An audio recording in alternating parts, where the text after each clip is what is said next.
शकते। वळत पुढच्या बातमीकडे। संसदेतील उपस्थितीवरून ठाकरेंच्या शिवसेनेचे खासदार संजय राऊत यांनी पंतप्रधान मोदी आणि केंद्रीय गृहमंत्री अमित शहांवर खोचक निशाणा साधलाय।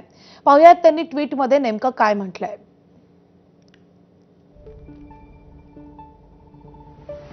तर संजय राऊतांचे एक्स पोस्ट आपण पाहतोय।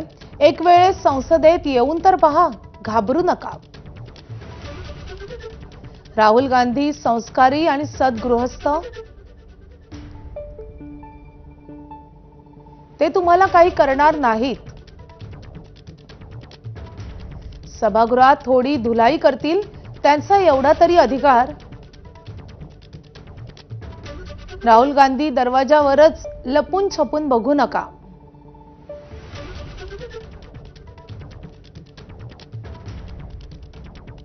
तर अशी एक्सपोज संजय